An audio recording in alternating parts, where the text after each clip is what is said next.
नमस्कार दोस्तों, एक बार फिर से आपका स्वागत है आपके अपने चैनल वास्तु विजय में। जय श्री गणेश। आज हम बात करने वाले हैं गणपति बप्पा के होने वाले महोत्सव के बारे में, जो कि आने वाले गणेश चतुर्थी से प्रारंभ होता है और अनंत चतुर्दशी तक चलता है। पहले जो त्यौहार थे वो भी क्षेत्रीय थे, जैसे करवा चौथ महाराष्ट्र और मध्य प्रदेश की तरफ ज़्यादा मनाया जाता था, यूपी बिहार बंगाल की तरफ कम मनाया जाता था। गणेश चतुर्थी भी ऐसे ही है, उधर ज़्यादा मनाई जाती थी, इधर इक्का दुक्का लोग मनाते थे। लेकिन अब इंटरनेट का ज़माना है, लोग टीवी में देखते हैं, तो जो फेस्टिवल नॉर्थ में मनाया जाता है वो साउथ भी मनाने लगा है, जो फेस्टिवल साउथ में मनाया जाता है वो नॉर्थ वाले भी मनाने लगे हैं। तो अब हर एक फेस्टिवल ग्लोबल हो रहा है। अगर मुख्य रूप से देखेंगे तो गणेश चतुर्थी महाराष्ट्र में ही सबसे ज़्यादा मनाया जाता है। इसीलिए लाल बाग के राजा गणपति बप्पा की 10 दिन तक वहाँ पे विधिवत लोग पूजा करते हैं। लाइन में लगते हैं लोग, 2-2 दिन 3-3 दिन की लाइन लगती है, तब कहीं जा कर के एक सामान्य आदमी का नंबर लगता है लाल बाग के राजा का दर्शन करने के लिए। तो लाल बाग के राजा अर्थात विघ्नहर्ता गणेश गणपति बप्पा, इनकी पूजा क्यों खास है, क्यों इनकी पूजा की जाती है, इस बारे में तो अगर मैं बोलूँगा तो मेरी तो छोड़िए, माता सरस्वती अगर बोलने बैठेगी तो उनकी भी जबान शायद छोटी पड़ जाए। बट इन शॉर्ट मैं आपको इतना ज़रूर कहना चाहूँगा कि विघ्नहर्ता जो गणेश जी हैं, इनका काम है आपके रास्ते के समस्त बाधा, हर्डल्स, बर्डन्स, बैरियर्स सबको साफ करना। इसीलिए कभी भी देखेंगे सबसे पहले इनकी पूजा की जाती है, चाहे गृह प्रवेश हो, चाहे शादी हो, चाहे मुंडन हो, कोई भी संस्कार हो, सर्वप्रथम गणेश जी की पूजा की जाती है, जिससे और प्रार्थना की जाती है कि हे गणेश जी, आपकी हम पूजा कर रहे हैं, आप इस ज़मीन पे जिस पे हम आने वाले टाइम में घर बनाने वाले हैं, या इस रिश्ते को जिसको हम आने वाले टाइम में बनाने वाले हैं, निभाने वाले हैं, इस रिश्ते में जो भी बाधा हो, व्याधियाँ हो, कांटे हों, उन सबको आप दूर करिए और इस प्लेटफार्म को स्मूथ बनाइए। इस प्लेटफार्म को इतना स्मूथ बनाइए कि यहाँ पर कोई भी एक आदमी आसानी से चल सके, उस प्लेटफार्म पर कोई भी आकर के अपना काम कर सके। इसलिए विघ्नहर्ता गणेश जी की पूजा हम करते हैं। अब बात करते हैं गणेश चतुर्थी की, क्योंकि गणेश चतुर्थी अपने आप में बहुत खास है। जैसे अक्षय तृतीया है, दिवाली है, धनतेरस है, ऐसे ही गणेश जी के त्यौहार के रूप में गणेश चतुर्थी बहुत ही खास है। और ये जो गणेश चतुर्थी आती है, ये नॉर्मली भादो मास के शुक्ल पक्ष की जो चतुर्थी होती है, यहाँ से प्रारंभ होती है, और अनंत चतुर्दशी अर्थात यहाँ से जब आपका जो श्राद्ध का महीना आना शुरू होता है ना, वहाँ से श्राद्ध के पहले क्या होती है, पूर्णिमा, उस पूर्णिमा से श्राद्ध चालू हो जाती है। तो शुक्ल पक्ष भादों की जो होता है, भादों के शुक्ल पक्ष की चतुर्थी से लेकर के भादो शुक्ल पक्ष की चतुर्दशी तक तो होती है गणेश जी की पूजा, और पूर्णिमा से प्रारंभ हो जाता है पितृपक्ष। तो अगले 15 दिन लोग पितृपक्ष और अपने पितरों को श्राद्ध करके उनकी शांति को प्राप्त करते हैं। इट मीन्स ये जो चतुर्मास है, इस चतुर्मास में देखेंगे तो श्रीहरि तो सो जाते हैं, लेकिन भोलेनाथ का सावन, फिर गणेश जी की चतुर्थी, फिर पितरों का दिन, फिर माता की नवरात्रि, फिर दिवाली, ये सारे फेस्टिवल आते हैं अलग अलग, एक के बाद एक के बाद एक, जिससे कि आपके फेस्टिवल्स, आपके देवी देवता इस दौरान आकर के श्री हरि की योग निद्रा की वजह से जो इस चराचर जगत में उनकी एक कमी है, उस कमी को आकर के ये सभी देवी देवता पूरी करते हैं। अब गणेश चतुर्थी इस बार कब पड़ रही है? 18 तारीख को दोपहर 2:09 से गणेश चतुर्थी स्टार्ट होगी, और 19 तारीख को 3:13 तक गणेश चतुर्थी रहेगी। क्योंकि हमारे यहाँ कोई भी व्रत या त्यौहार मनाते हैं ज़्यादातर, तो उसको उदया तिथि से लेते हैं। तो उदया मतलब सूर्योदय जब हो रहा है, तो सूर्योदय में चतुर्थी मिलेगी आपको 19 तारीख को। इट मीन्स जो गणेश चतुर्थी हम मनाएंगे वो 19 तारीख को मनाएंगे, ना कि 18 तारीख को। 19 तारीख को सुबह आपको शुभ मुहूर्त में गणपति बप्पा को अपने घर लाना है, और घर ला करके इनको पूजा पाठ करना है। अब गणेश चतुर्थी अगर आप मनाना चाहते हैं मनाने वाले हैं तो आपको मैं इसका शुभ मुहूर्त बता देता हूँ। गणेश चतुर्थी में गणेश जी को, बप्पा को घर लाने का जो शुभ मुहूर्त है वो 11:07 से 1:34 तक है। 11:07 से 1:34 के बीच में आपको गणपति बप्पा को ला करके अपने घर में स्थापित करना है। जब आप इनको ला करके स्थापित करेंगे तो उसके लिए थोड़े से कुछ विधि विधान है, वो भी आप जान लीजिए। जब भी आप आपके कोई रिलेटिव भी आता है तो जब आपके यहाँ आता है तो आप उसे कुछ बैठाते हैं, पानी पिलाते हैं, चाय पिलाते हैं, हालचाल पूछते हैं, खाना खिलाते हैं। जब जाने लगता है तो आप उसे कुछ सी ऑफ करने जाते हैं। कई बार कोई ऐसा रिलेटिव होता है जिसको आप विदाई के स्वरूप में कुछ पैसे भी देते हैं। तो इसी प्रकार गणपति बप्पा आपके घर में अगर आप 10 दिन की पूजा करना चाहते हैं तो 19 तारीख को आएंगे चतुर्थी को, और अनंत चतुर्दशी को ये आप विदा करेंगे, इनको विसर्जित करेंगे।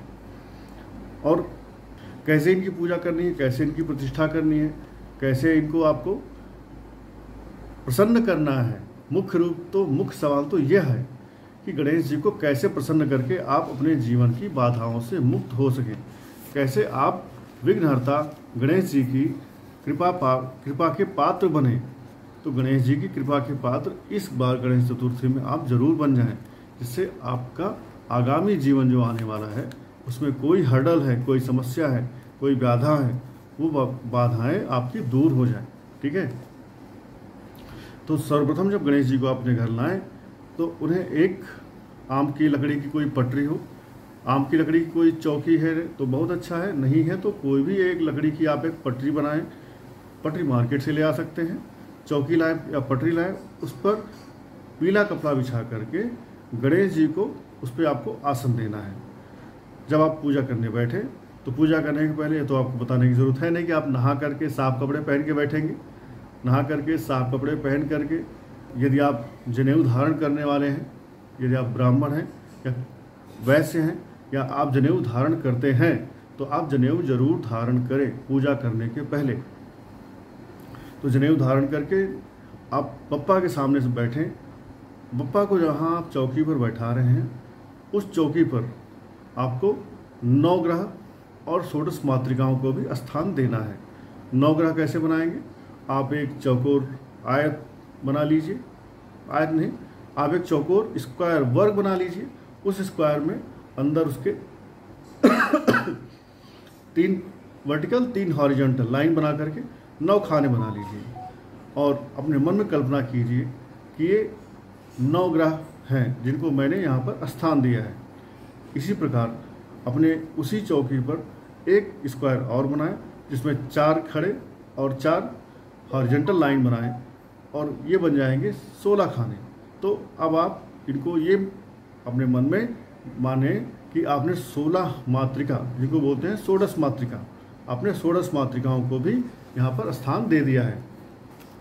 अब जब 9 ग्रह और षोडश मातृका आप अपने यहाँ पे विराजित कर पाए हैं, बैठाए हैं, अब जो आपने 9 ग्रहों के 9 खाने बनाए हैं और षोडश मातृकाओं के लिए 16 खाने बनाए हैं, इनमें क्या करें?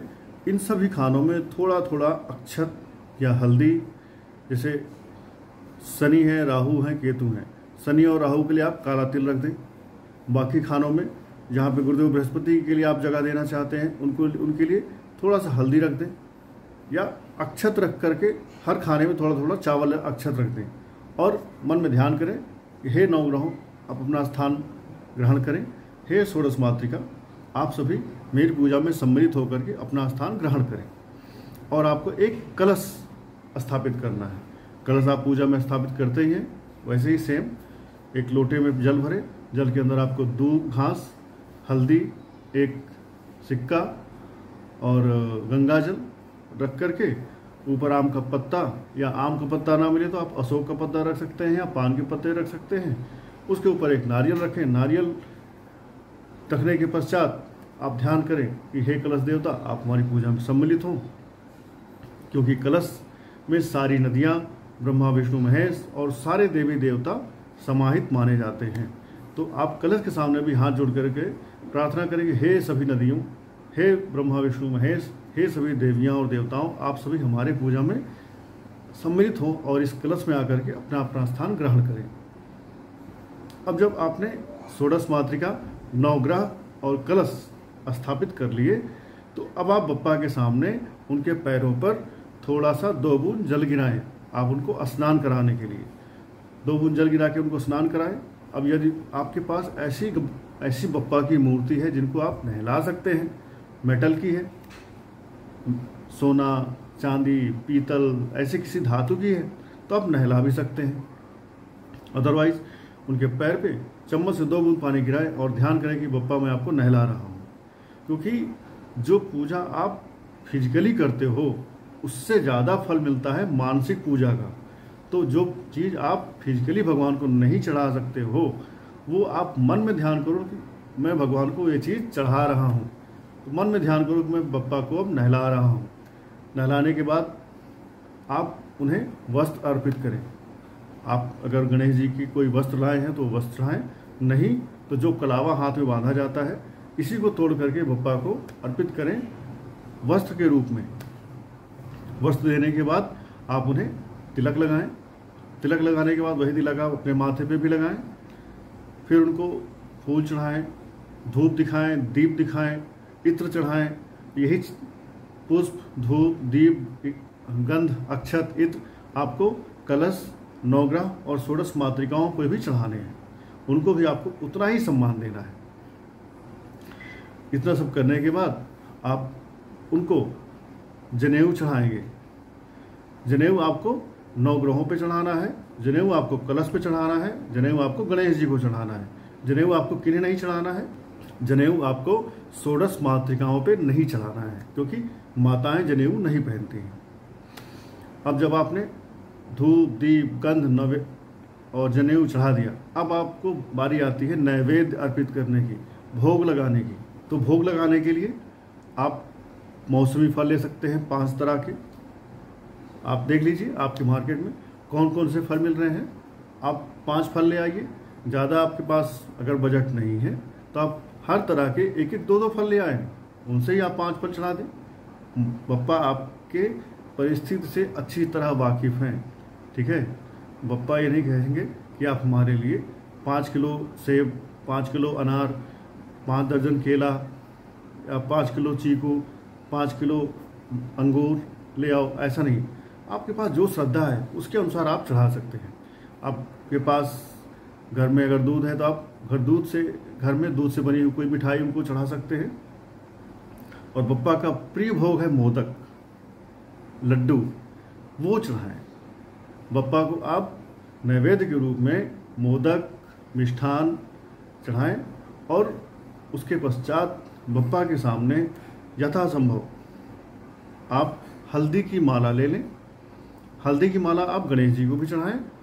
हल्दी की गांठ, अगर आपके यहाँ हल्दी की माला नहीं मिल रही है तो हल्दी की 5 गांठ ले लें। जो हल्दी की गांठ होती है वो गणेश जी को चढ़ाएं और हल्दी की माला पे गणेश जी के सामने ओम गंग गणपतये नमः इस मंत्र की 5 माला जप करें। यदि आप 10 दिन तक गणपति बप्पा को अपने घर में बैठा रहे हैं तो सुबह शाम 5-5 माला जपें और जो भी आपकी मनोकामना है उस मनोकामना का संकल्प लेकर पढ़ें कि हे गणपति बप्पा, मैं आपकी पूजा पूरा अनंत चतुर्दशी तक कर रहा हूँ और मुझे इस कष्ट से, इस व्याधि से बाहर निकालिए।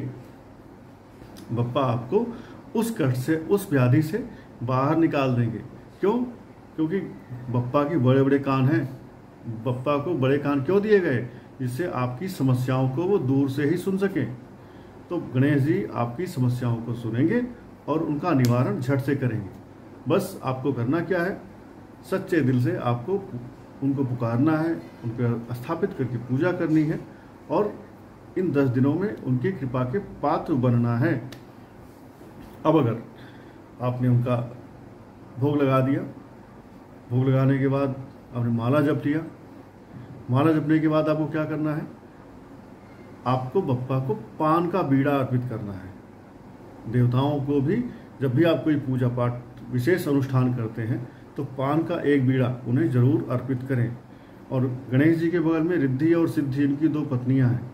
तो गणेश जी की मूर्ति तो सब लाते हैं, लेकिन रिद्धि सिद्धि की मूर्तियां ज़्यादातर नहीं लाते हैं। तो आप क्या करें, 2 सुपारी लें, सुपारी के ऊपर कलावा बांध दें, लपेट दें और दोनों तरफ एक एक सुपारी रख दें और उनको रिद्धि सिद्धि के रूप में आप ध्यान करके आवाहित करें कि हे माता रिद्धि, हे माता सिद्धि, आप गणेश जी के बगल में आकर के विराजमान हों और अपना स्थान ग्रहण करें। क्योंकि आप किसी पुरुष को अकेले बुलाएंगे और उसकी पत्नी को भी बुलाएंगे तो अकेला पुरुष आने से कम खुश होगा, लेकिन आप उसकी पत्नी को भी बुलाएंगे, उसके बच्चों को भी बुलाएंगे तो वो ज़्यादा प्रसन्न होंगे। इसलिए आप गणेश जी के बगल में 2 सुपारी रखें प्रतीकात्मक रूप में रिद्धि सिद्धि के लिए, और ध्यान करके उन्हें भी आवाहित करें, अपनी पूजा में सम्मिलित करें। अब पान का बीड़ा अर्पित करके आप गणेश जी की आरती करें और वो आरती आप अपने घर में दिखाएं सुबह शाम। टॉयलेट बाथरूम छोड़ करके किचन हर बेडरूम में दिखाएं घर। और एक चीज़ ध्यान रखें, कभी भी जलता हुआ दिया लेकर के या जलती हुई आग लेकर के घर से बाहर नहीं जाना चाहिए। तो आरती की थाली कभी भी घर से चौखट से बाहर ना जाएं, घर के अंदर अंदर दिखा करके उस थाली को आप अपने पूजा स्थान पे पुनः रख दें। ये तो हुई गणपति बप्पा की पूजा स्थापना कैसे करनी है, कैसे उनकी हमें सेवा करनी है। अब सभी 12 राशि वाले कैसे गणपति बप्पा की पूजा करके इस 10 दिन में अपने लिए सारी बाधाओं से मुक्ति का द्वार कैसे खोलें, हम उसकी बात कर लेते हैं। वो कैसे होगा, बात करते हैं मेष राशि वालों की। मेष राशि वाले, यदि आप चाहते हैं कि गणपति बप्पा आपको इन 10 दिनों में समस्त बाधाओं से, ग्रह पीड़ा से, पारिवारिक संकट से या नौकरी के संकट से मुक्त करें, तो आप क्या करें, आप इन 10 दिनों में गणपति बप्पा को कोई लाल मिठाई चढ़ाएं। लाल मिठाई आपको कोई नहीं मिल रही है, आप गेहूं के आटे की कोई मिठाई बनाएं चीनी डाल करके और गणपति बप्पा को पूरी भावना और श्रद्धा के साथ अर्पित करें। और देखें कि आपके इन 10 दिनों में सारे बिगड़े हुए काम बनते हुए दिखाई पड़ेंगे। मेष राशि वालों के लिए ये उपाय रहेगा। वृषभ राशि वाले, वृषभ राशि वाले गाय के देसी घी में बनी हुई कोई मिठाई गणपति बप्पा को अर्पित करें। आप कलाकंद, कलाकंद एक मिठाई होती है, वो गणपति बप्पा को अर्पित करें, या आप मोदक अर्पित करें। इससे वृषभ राशि वालों के जीवन में गणपति बप्पा अपना आशीर्वाद भेजेंगे। मिथुन राशि वाले, बुध की राशि वाले, आपको क्या करना है, आपको तो वैसे भी गणेश जी की पूजा करनी चाहिए। तो वृषभ राशि वाले, मिथुन राशि वाले बप्पा को प्रसन्न करने के लिए पान का बीड़ा उन्हें खिलाएं। एक पान पेठा आता है, आप बप्पा को पान पेठा भी अर्पित कर सकते हैं। साथ ही आप बप्पा को पान के साथ साथ इलायची, यदि आप पान नहीं पा रहे हैं तो आप हरी इलायची जो छोटी वाली होती है बप्पा को वही अर्पित करें। उससे भी बप्पा आपके ऊपर अपनी प्रसन्नता और अपना आशीर्वाद भेजेंगे। कर्क राशि वाले, कर्क राशि वाले आपको सफ़ेद मिठाई बप्पा को अर्पित करनी है। सफ़ेद पेड़ा आप बप्पा को अर्पित करेंगे और मोदक आप बप्पा को अर्पित करेंगे। इससे बप्पा आपके ऊपर अपनी प्रसन्नता आशीर्वाद के रूप में भेजेंगे। बुध महाराज की दूसरी राशि है कन्या राशि। कन्या राशि वाले पान का बीड़ा या सिंघाड़ा, हरा सिंघाड़ा आता है, आप हरा सिंघाड़ा भी बप्पा को अर्पित करेंगे तो बप्पा आपके प्रसन्न होकर आपको अपना ढेर सारा आशीर्वाद भेजेंगे। कन्या राशि वालों, आप मूंग का हलवा भी बना करके बप्पा को भोग लगा सकते हैं। मूंग दाल के हलवे से भी बप्पा आपसे प्रसन्न होकर के अपनी प्रसन्नता आपको आशीर्वाद के रूप में भेजेंगे। बात करें अगर तुला राशि वालों की, तुला राशि वाले दही में मिश्री डाल करके भोग लगाएं और खीर का भोग लगाएं। खीर किससे बनानी है, चावल से बनानी है या मखाने से बनानी है, दूध, और उसमें दूध के साथ आपको, अगर आप एक से ज़्यादा दिन भोग लगा रहे हैं खीर का, तो कभी आप दूध चावल की खीर बनाएं, कभी दूध और मखाने की खीर बनाएं, कभी दूध में चीनी डाल करके मीठा करें, कभी दूध में मिश्री डाल के मीठा करें। तो आपको बप्पा को खीर का भोग लगाना है तुला राशि वालों। इससे बप्पा प्रसन्न होकर के आपके जीवन के बाधाओं को स्मूथ करेंगे, आपका जीवन स्मूथ बनाएंगे। अब बात करें अगर मंगल महाराज की वृश्चिक राशि, तो वृश्चिक राशि वालों, आपको बप्पा को भोग लगाना चाहिए ड्राई फ्रूट्स, खास करके छुहारे।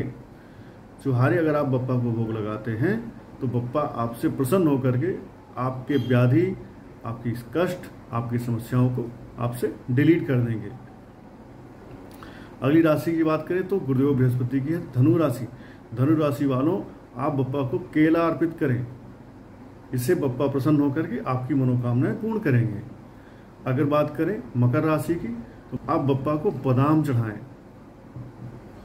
यदि आप गणपति बप्पा को बादाम चढ़ाते हैं, इससे बप्पा प्रसन्न होकर के आपको अपना आशीर्वाद जरूर देंगे। कुंभ राशि वालों, आप बप्पा को बादाम चढ़ाएं और बादाम के साथ साथ मोदक चढ़ाएं। और क्या चढ़ाएं? दूब घास चढ़ाएं। दूब घास बप्पा को अत्यंत प्रिय है। और बात करेंगे मीन राशि वालों की, तो मीन राशि वाले, आप बप्पा को दूध में केसर डाल के चढ़ाएं। साथ ही आप बप्पा को पीली मिठाई, केला और मोतीचूर के लड्डू ये चढ़ाएं। लास्ट में आपको मैं बताना चाहूँगा कि मोतीचूर का लड्डू और दूब घास ये आप बप्पा को हमेशा साल भर चढ़ा सकते हैं। जब आपको कोई मिठाई ना मिले, जैसा मैंने आपको बताया, मान लो किसी वजह से आप इन मिठाइयों को या इन चीज़ों को नहीं ढूंढ पा रहे हैं, नहीं अरेंज कर पा रहे हैं, तो दूब घास आपके पार्क में, गार्डन में हमेशा आसानी से मिल जाती है। दूब घास लाएं, बप्पा के सर पे हल्दी में रंग करके अर्पित करें। इससे आपके गणेश जी प्रसन्न होंगे, शनि राहु केतु प्रसन्न होंगे। इसके साथ साथ आप बप्पा को मोतीचूर का लड्डू जरूर चढ़ाएं। बप्पा को मोतीचूर का लड्डू अत्यंत प्रिय है और ये हमेशा आसानी से हर समय मिलता रहता है।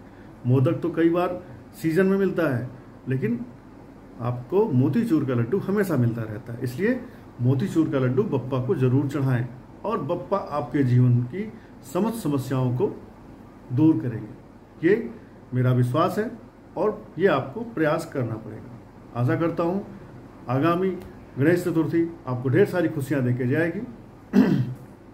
इसी कामना के साथ इस वीडियो को यहीं पर समाप्त करते हैं। जय श्री राम, हर हर महादेव।